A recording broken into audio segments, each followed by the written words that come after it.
कळंबोली येथे आयोजित केलेल्या महानगरपालिकेच्या माध्यमातून सर्व आमच्या जे उमेदवार आहेत, महायुतीचे उमेदवार, त्यांच्या प्रचाराच्या सभेला मंचावर उपस्थित आपल्या सर्वांचे लाडके आमदार, ज्यांनी जेव्हा जेव्हा मला बोलावलं, विधानसभा असो, लोकसभा असो किंवा नगरपालिका महानगरपालिका असो, मी नेहमीच आलेली आहे, ते आमदार प्रशांत ठाकूर.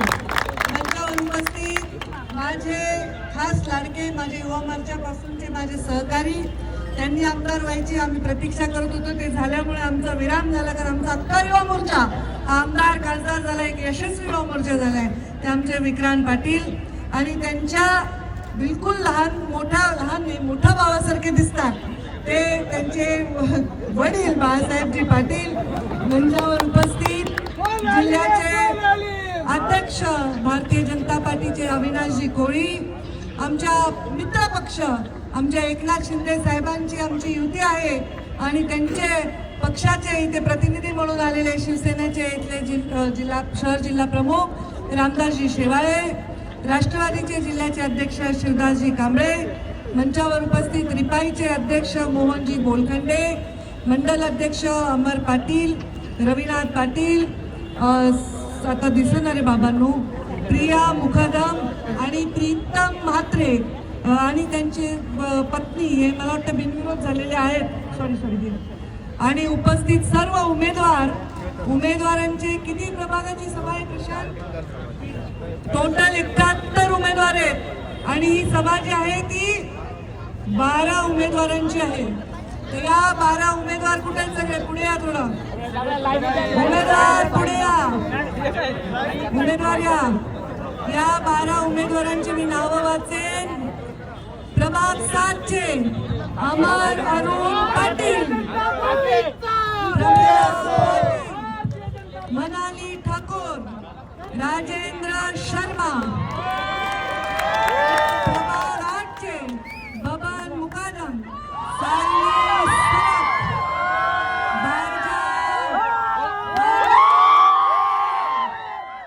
रामदासजी शेवाळे.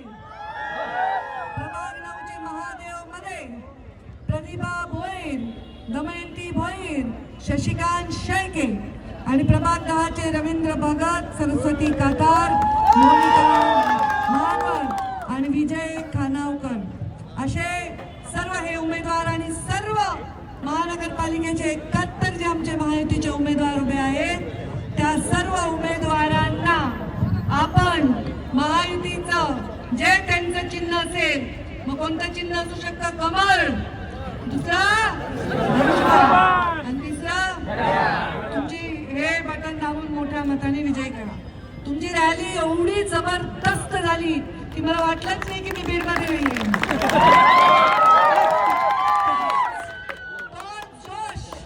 त्याच घोषणा आणि महिलांनी तर कमालच केली. तुम्हाला खूप माझा मोठा सॅल्यूट तुम्हाला.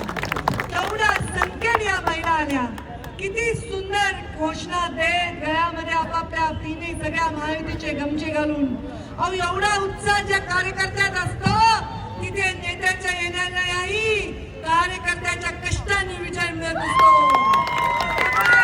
हा विजय पंकजा मुंडेच्या येण्याने नाही, तर तुमच्या उत्साहाने मिळणार आहे ही काळ्या दगडावरची पांढरी रेघ. मला आज खूप आनंद होतो. कळंबोलीचा आणि या महानगरपालिकेचा माझं नातं आहे आणि ते दृढ करण्यामध्ये मोठं योगदान आपल्या मुंडे साहेबांवर असलेलं प्रेम आहे. आणि प्रशांत ठाकूर यांचं अत्यंत सातत्याने मला इथे बोलवणं आहे. मी आपल्या सर्वांना विनंती तर केली, पण विनंती का केली बरं मी? कारण माझा पक्ष आहे, माझी महायुती आहे म्हणून केली का? नाही. या देशाचं कल्याण करण्याचं काम त्यांच्या हातात ज्यांचं कटआउट आहे ते प्रधानमंत्री नरेंद्र मोदी. या देशाला जगामध्ये नाव मिळवून देण्याचं काम नरेंद्र मोदीजी करतायत.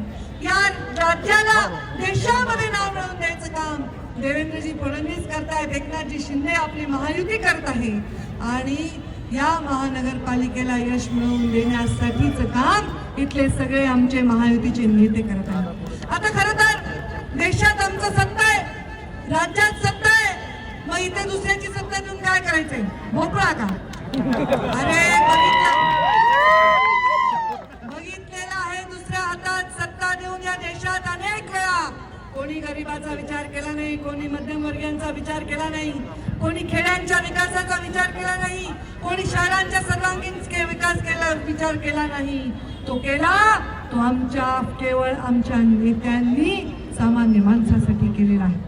मुंडे साहेब नेहमी म्हणायचे, गरीब शेतकऱ्याचा कैवारी व्हायचं असेल तर शेतकऱ्याला जास्त न्याय दिला पाहिजे आणि त्याच्या मुलाला रोजगार दिला पाहिजे, त्याला स्वतःच्या पायावर उभं केलं पाहिजे. तुम्ही सगळे मराठवाड्यातून आलेले लोक आहेत, पश्चिम महाराष्ट्रातून आलेले लोक आहेत, स्वतःच्या पोटाची खळगी भरण्यासाठी आलात ना. कुणाला गाव सोडून या वाटते?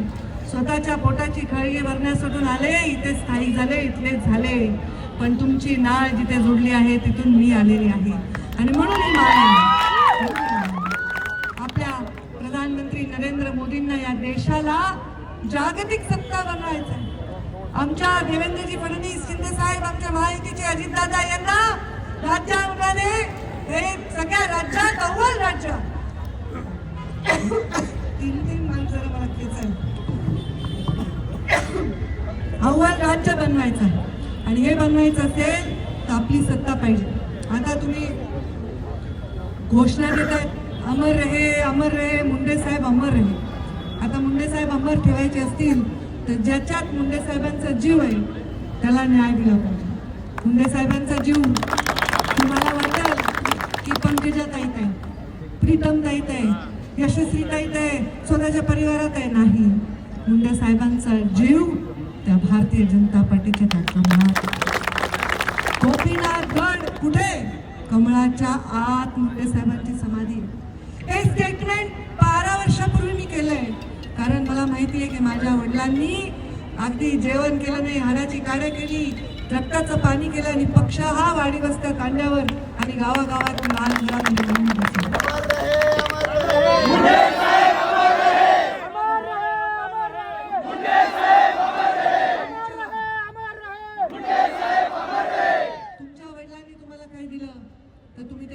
जपून ठेवता आणि जे आहे ते वाढवता.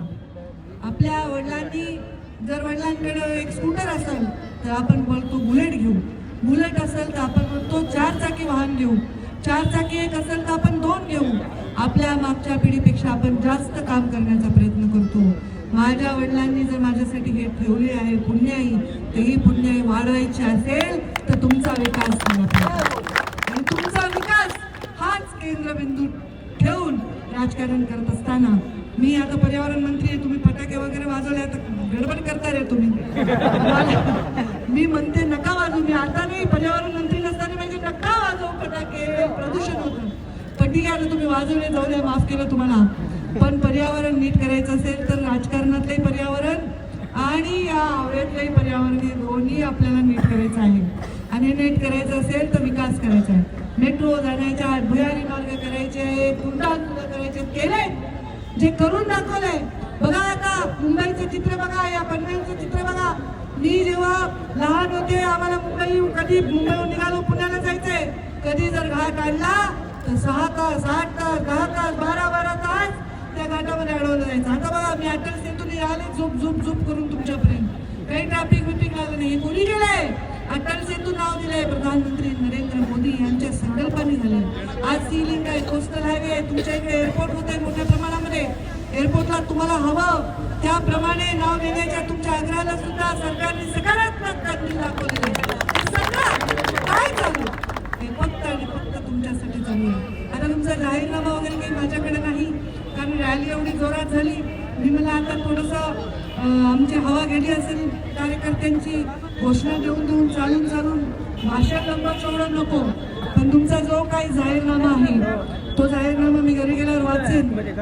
त्या जाहीरनाम्यामध्ये कोणत्या मंत्रालयातून काय करून द्यायचं ह्याच्यासाठी तसं प्रशांतला, माझ्या वशिल्याची विक्रांतला प्रशांतला गरज नाही आहे. उलट कधी कधी मलाच त्यांचा वशिला घ्यायची गरज पडू शकते, पण त्यांना गरज नाही. पण त्यासाठी मी जातीने उभे राहीन. पण पर्यावरण मंत्री म्हणून एक शब्द देते की या भागामध्ये कचऱ्याचं व्यवस्थापन करण्याच्या संदर्भामध्ये आपण मोठी पावलं उचलू. वेस्ट पासून ऊर्जा बनवण्यासाठी आपण देवेंद्र फडणवीसांचे स्वप्न आहे की आपण वेस्ट टू एनर्जी केली पाहिजे, कचऱ्यापासून ऊर्जा निर्माण केली पाहिजे आणि त्यासाठी आपण अत्यंत हायटेक असे प्रकल्प इथे राबवू जेणे आणि इथे जे प्रदूषण आहे वेगवेगळ्या कंपन्या आहेत, तर साहजिक आहे कंपन्या आहेत म्हणून तुम्ही इथं आलात, तुम्हाला रोजगार मिळाला आहे, पण या कंपन्यांच्या प्रदूषणावर वचक बसवू आणि त्यांनी प्रदूषण करू नये अशा प्रकारे त्यांना धाक आम्ही लावला आहे आणि लावत राहू हे शब्द मी तुम्हाला या निमित्ताने देते. त्यामुळे तुम्ही आता मी इथे आले आहे, सेवाळींनी पण एवढं चांगलं बोलले, प्रशांतनी बोलले, आमच्या विक्रांत आणि यांनी त्यांचे मोठे भाऊ त्यांचं भाषण मी माझ्या वतीने करते. माझा एवढा तुम्ही मान दिला तुम्ही मला आणि इथे बोलवलं तर आता माझा मान ठेवा. पंकजाताई आगे बढ़ो, हम तुम्हारे साथ हैं. पंकजाताई तुम आगे बढ़ो, हम तुम्हारे साथ हैं. कौन आली रे, कौन आली रे, महाराष्ट्राची वाणी आली रे, कौन आली रे, कौन आली, महाराष्ट्राची वाणी आली. माझ्या पक्षाचा महायुतीचा मान राहील असं मतदान मला येणाऱ्या 15 तारखेला अपेक्षित आहे. आणि माझ्या माय मावल्यांनो, लाडक्या बहिणींनो, देवाभाऊच्या शिंदे साहेबांच्या लाडक्या बहिणींनो, एवढं करा, सकाळी सकाळी उठा, पूजा वगैरे करा, नाश्ता बनवा पण वाढू नका, नाश्ता वाढू नका. पहिले नवऱ्याला म्हणावं जा माझ्या लाडक्या भावाला मतदान कर आणि मग घरी आल्यावर नाश्ता बनव. बघा हे तुम्ही आता सगळे कंबर बसून कामाला लागा.